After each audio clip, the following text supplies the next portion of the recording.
What is up? Thank you for coming to my channel, Prison POV. Shout out to the joiners, shout out to the point of view crew, and trip on this. Prison, back in the 80s, way more hardcore, way more active, way more dangerous than it is today. No question about it. Even the caliber of people. There was an ongoing joke when I was doing time. You'd see someone who's kind of lame and goofy, and you'd say, man, they'll let anybody in prison, won't they? Because they will, in fact, let anybody in prison nowadays. You'll go for child support, homeboy, for not paying child support, for not paying fines. Back in the day, in the 80s, you only went to prison for being a straight-up violent menace to society. It was a war zone back then. Much more than now. Even that knife play, they're breaking those things out on the daily back then. You might see one come out a couple times a year, a couple times a month if it's really popping. They're breaking them out every day back in the day. Way more active, way more gangster. And another thing about it, the rules.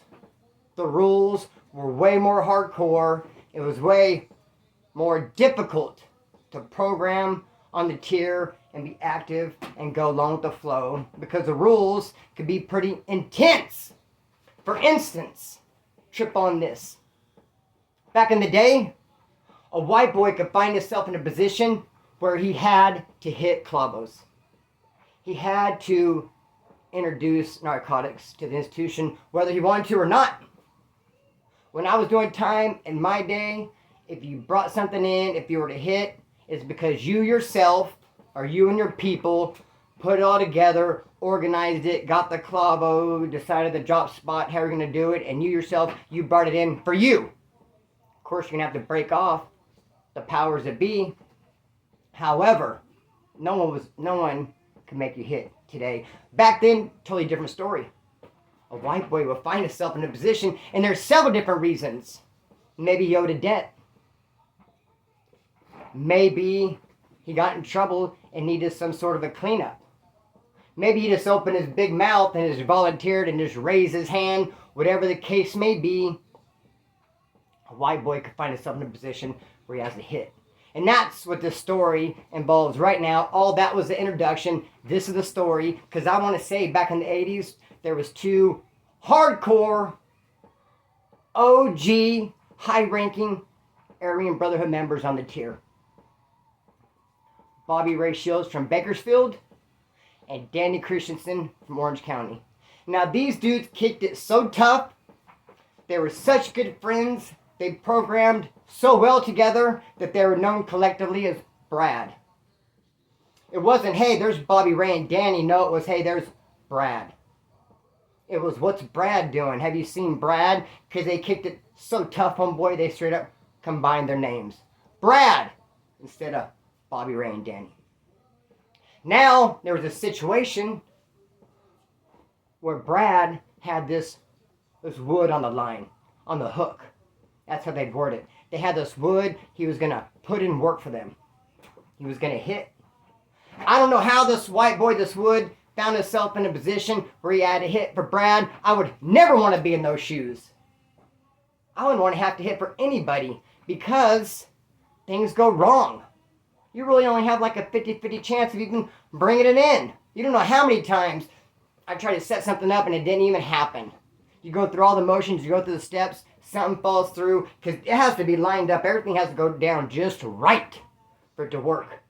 And bro, you wouldn't want to be committed to Brad to bring something in, because you can't go to them later and say, oops, they ain't trying to hear it.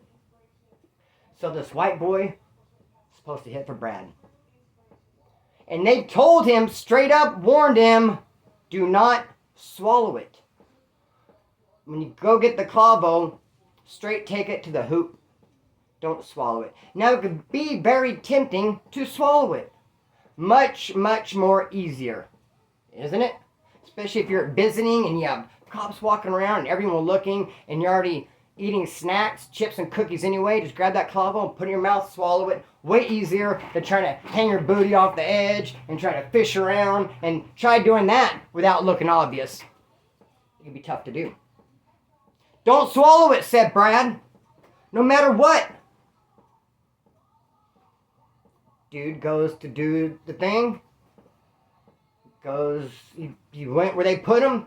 He was where he was supposed to be to get the combo. Everything went right in that regard. He got it. He's going to bring it in, but he swallowed it. He came back to the cell block.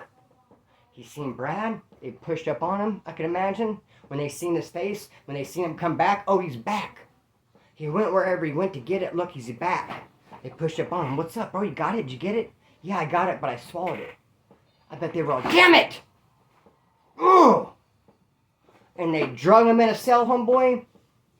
Cut his guts open, cut his stomach open, pulled out his intestines, and just start fishing for his guts. Looking for that clavo. Now the homeboys, the big homeboys, when you go to the pen, will suggest and recommend that you read books on pressure points, on arteries, medical books, so that you know about the human body in case you have to do something like this. You're not wasting one of your things, because you might only get a couple of jabs, homeboy, and you don't want to waste them. Hit them where it hurts. So they will recommend and advise to get caught up, get brushed up on the human body. So I would like to say that Brad knew what they were doing when they cut him open, took the intestines out, and were fishing. I'm pretty sure it wasn't just blindly I think they knew what they were going for. Now, did they get the club or not? I don't know. I don't know if they got it. But I know when they were done, they just flush intestines right down the toilet. And let me tell you something about an institutional toilet in the California Department of Corrections and Rehabilitation. In the California prison, those toilets ain't no joke. They could easily suck down intestines. They could have sucked that whole dude down. I mean, he might have got caught in the shoulders. His feet might have got hung up. But those toilets ain't no joke. They're powerful and they are loud. One of my worst times ever in prison was being in prison. I was in reception, Wasco, building A4. I still remember my cellie, Scooter from Orange County. The cell next to us was empty. And it was a Friday night. And the toilet broke. And by that, I mean it kept flushing. It was stuck. It kept flushing. Loud. It'll drive you crazy. There's no way you're going to read or sleep good. Finally, the cops, the COs came in with a big 55-gallon trash can to put on top of the commode, hoping to silence some of that. Had very little effect. The toilets are strong. Brad straight up flushed dude's intestines down the toilet. Now they took off out of the cell, left dude laying there in a heap. I imagine he's unconscious. Perhaps doesn't have a pulse, I think. I mean, I really don't know if they got the clavo. What was the condition of dude? But I know they went running out. And they were running out, they bumped right in to some correctional officers. And as you imagine, they're soaked in blood. They just sliced it open and took his intestines out. Of course, they're covered in blood. And the cops are like, whoa, whoa, whoa. I mean, get down, prone out, handcuff him, what's going on? And Brad is saying, our homeboy got got. Our homeboy got got. They're blaming it on somebody else. We found our homeboy. He got stuck by some other inmate. So they're blaming it on somebody else. They're saying they found their homeboy like that. He was already hurt. He was already wounded. They did their best to perform CPR, try to bring him back, give him some kind of medical aid, try to help the stomach, try to touch it, stop the bleeding. Brad said they were unsuccessful of helping their friend once they found him in that condition. Pretty sure the cops didn't believe it, snatched them up, sent them to the hole, and they literally had to go to court to fight a court case. They charged them with it.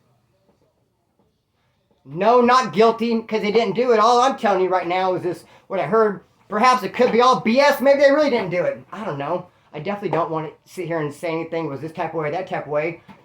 What I heard, though, allegedly, those dudes fought the case, and it came out not guilty. I guess it doesn't matter what I say or what they say, because you'll only be charged twice. I mean, twice. But you'll only be charged once for something. You'll only be charged once for something. They got charged for it. They got found not guilty. And that's the story. That's the word on the yard. Those dudes sliced up and dude took his intestines out, looked for the clavo, flushed down the toilet, homeboy. Bounced. Just like that. Just like I said. The caliber of inmates back then, homeboy, they were vicious. Not saying there's not vicious dudes walking the tier now. Let me give you an update, though, because Bobby Ray Shields, Even though he is from Bakersfield, I personally never met him. Even though I know a lot of his family members, I've never met him. But let me tell you, a political thing that went down, homeboy. Let me tell you about a verbal that I acted on. You know what? Maybe I was in the wrong. Just trip on this. Like I said, I'd never met Bobby Ray Shields. Came close though, because one time I'm in D-Pod in Kern County Jail in the cells, fighting a term. I ended up getting 4 years. Fought this case for about 6 months. I'm in D-Pod. I'm in pre-trial fighting this case. And my cellie is a Southsider from Compton. He's also fighting a case. We're celled together 2-3 months. In Kern County Jail, they move people around a lot. You might be in D-Pod. They might send you to Mel Minimum. They might send you to Max Mead. They might send you to H. There's this inmate movement all the time. They decide to snatch me up out of D-Pod, send me to Max Mead. I go to Max Mead, but who slides into my cell? Who gets my bed and is now living with that Southsider from Compton? None other than Bobby Ray Shields. Got my cell. Now, had it gone differently, and this youngster, Southsider from Compton, had he been snatched up and gone to Max Mead, and I stayed in that cell in D-Pod, then Bobby Ray Shields would have been my cellie. And it would have been an absolute pleasure. It would have been my honor to meet him and do time with him. Unfortunately, it didn't happen. Let me tell you what did happen, though. Let me tell you what me and a bunch of homeboys thought was a real foul. Now, you have Mel Minimum. They are loaded down with stuff over there.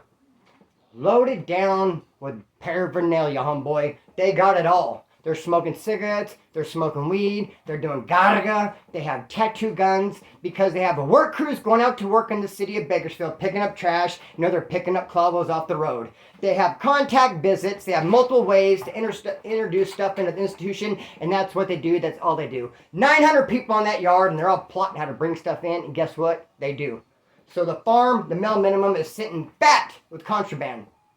Now the program, what you do is you send stuff over to pre-trial, to D-Pod, where the homeboys over there red-banded, fighting life, where the gang members over slammed down. You're going to take care of D-Pod just based on. Well, how much more are you going to take care of D-Pod if Bobby Ray Shields himself is sitting over there? Of course you're going to be sending stuff over to D-Pod to take care of the big homie. But the dude who was in charge of Mel Minimum, I know him very well. We all know him. He's an older homeboy from Bakersfield. He has a lot of respect, a lot of juice, a lot of yank. Now, he ain't tipped up. He ain't no brand member. He's a wood homeboy. Been around for a long time. Everyone loves and respects him. But he was doing Bobby Ray dirty. And we all heard about it. Wasn't sending him nothing. And I went to court one day. I went to court with a guy who'd gone to court and who'd seen and talked to Bobby. And he's like, dude, this is foul. I don't understand why dudes leave me hanging. And we all got mad at dude because that means he's keeping it for himself. Not only is he not sending nothing to D-Pod, he's not sending nothing to Max Mead. He's keeping it all for himself. And even people would drop stuff off. Hey, get this to dude. Get this to dude. Because that's his job since he's running Mel Minimum. And he has action. That's his job to be sending stuff to court. He's sending nothing nowhere. And you know how important it is to get stuff. Remember that story, the Spencer story? I was in pre-trial and someone shot me a package at court, through court. And the person bringing it wanted to be scandalous and keep it for themselves. So instead of saying, hey, I got something for Splinter, they were next door, they said, I got something for Spencer. Like, Spencer, I know one named Spencer here. And they kept it for themselves. Scandalous dirtbag. Homie, I didn't get my package. But neither was Bobby Ray. He didn't get nothing he had coming to him. And then I heard a verbal. I heard a verbal one day. Said, if anyone gets a chance, bro, to tip that fool up, who's out there in the Mel Minimum and being scandalous and not breaking nobody off and not hooking nobody up. If anyone gets action at him, take his block off, bro. Just do it. Because he's way out of line. Boom. I keep going to court, do my thing, end up getting sentenced to 4 years. I finally find myself at Wasco Reception. Building C1. I have keys to the building. There's about 6, 7, 8 of us woods from Bakersfield, and we started a little clique called 5152. Can you see it on my wrist? Maybe not. We all got that tattoo on our wrist.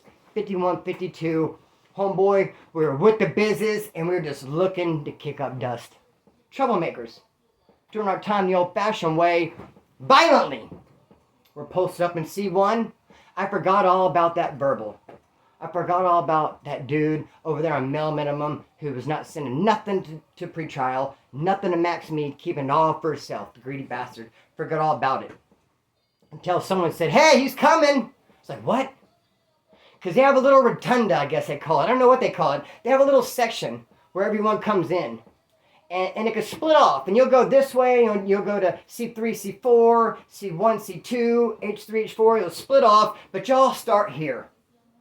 And everyone can see them because there's people on the yard, people walking by. And word will make its way to buildings about this group of people. This group of people come off the bus, they'll be at the rotunda, they're waiting for the cop to send them down this way, and before they even get there, we'll already know, hey, who's there? And someone said to me, hey, guess what homeboys are down there waiting to get housed? They're coming to C facility. We were in C1. There's C1, C2, C3, and C4. That's what there was. I'm like, okay. They say, hey, guess who's coming over here to see you or to one of these buildings? Like, who? And they named the name. The dude who was over there on male minimum. And I was like, what? I was like, damn, that fool's coming our way. I thought for sure he's going to come to C1 and C2 because C3 and C4 have bulldogs. And I didn't think that they would send him around the bulldogs. They usually send first-termers because the green light on Peckerwoods, the bulldogs. They're at war, and they won't send regs. They won't send dudes that have been in and out of the pen. They won't send dudes all tatted down over there to C3 and C4. I'm like, he's coming over here with us, C1 or C2. We had a bunch of open racks right there in C1. He's coming with us. I'm thinking, I'm hoping. And I gather the crowd. I gather the woods from Bakersfield, 51, 52. I say, trip on this. Did you guys hear anything about when dude had the keys to the male minimum? Like, yeah, I kind of remember hearing that. And the big homie, Bobby Ray, was over there in Depaw, and he wasn't getting broken off jack shit. And dude wasn't sending nothing to Maxine where I was at. We saw nothing, homeboy. We didn't see a cigarette. We didn't see a match. We saw Nathan, dog. Dude was keeping it all for himself. And he had that male minimum for several months, dude. And he was just telling all of us basically, pound it, not sending us nothing, dude. Not even touching the big homeboy. And I heard a verbal, I heard a verbal, bro, that if we were to somehow get action at him to take it, I said, we're going to smash him, guys. I said, should we smash him? Should we smash him for being a greedy bastard? Let's get him, Splinter, let's get him. So we all stood up there upstairs, and we all sat and waited. And we had a point man down there letting us know if he were to somehow come this way. And when he came in, of course, he's going to be looking for us, the Bakersfield Woodpile. And we're going to say, hey, homeboy, welcome to the building. And we're going to smash for being disrespectful, for being greedy. Get that smash. Guess what? He didn't come to our building. Guess what? He ended up going to C3 and C4. Guess what? He ended up staying there and programming, which is even worse and bad because you're not supposed to program with the Bulldogs. He should get smashed for that alone. Just based on. And I think he might have. Not sure. But I know he didn't get... Bro, if he would have came in C1, he would have got wrapped.